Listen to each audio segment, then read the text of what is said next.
Hello दोस्तों, आपने YouTube पर भूतों की काफ़ी कहानियाँ सुनी होंगी, पर मैं आज आपके साथ अपने फ्रेंड अनिकेत पर बीती हुई एक इंसिडेंट शेयर करूंगी जो उसने मुझे हाल ही में बताया था।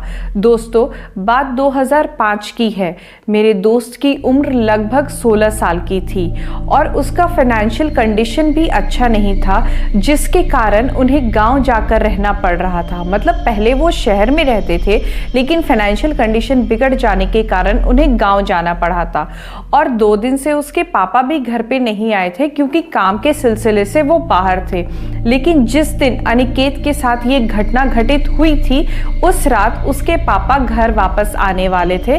तो अनिकेत ने खाना खाने के बाद सोचा कि क्यों ना सोने से पहले थोड़ी देर में गेम खेल लेता हूँ। हो सकता है जब तक मैं गेम खेलूँ उसके थोड़ी देर बाद पापा आ जाए। गेम खेलते खेलते रात के कब 12:30 बज गए थे, अनिकेत को पता ही नहीं चला और अब उसे नींद भी आ रही थी। तो उसने सोचा कि क्यों ना एक बार बाथरूम से आ जाता हूँ। अनिकेत के घर का जो बाथरूम था वो घर से थोड़ी दूर पर था। आप लोगों को पता ही होगा, जो गांव में बाथरूम होता है वो घर से थोड़ा दूर ही होता है। तो अनिकेत बाथरूम जाने लगा उठकर, और बाथरूम से लौटते वक्त उसने आंगन में देखा कि एक आम के पेड़ पे एक भयानक काला कौवा बैठकर कांव कांव कर रहा था। उसने उसी वक्त उस काले कौवे को टोक दिया कि ये कौवा यहाँ कैसे आ गया इतनी रात को, और वो वापस अपनी मम्मी के पास जाकर सो जाता है। सोते वक्त उसने अपनी मम्मी से कहा, माँ देखो ना, ये काला कौवा आम के पेड़ पर कैसे आ गया और कांव कांव कर रहा है। अब अनिकेत की मम्मी भी नींद में थी रात को, तो उन्होंने भी अनिकेत की बातों पर ज़्यादा गौर नहीं किया। अब करीब रात के 1 बजे अनिकेत को यह महसूस होता है कि उसके शरीर पर कुछ चूहा जैसा दौड़ रहा है।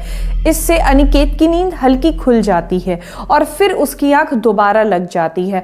फिर तुरंत ही अनिकेत को महसूस होता है कि एक बड़ा सा पंजा, जिसका साइज किसी इंसान के हाथ से बहुत बड़ा था, उसके पूरे शरीर को सहला रहा था। इससे अनिकेत घबरा कर उठता है और चिल्लाने लगता है, मम्मी मम्मी। फिर वो देखता है कि वह भूत जो उसके पूरे शरीर को सहला रहा था, उसी कौवे के रूप में उसके कमरे से उड़कर बाहर जाता है।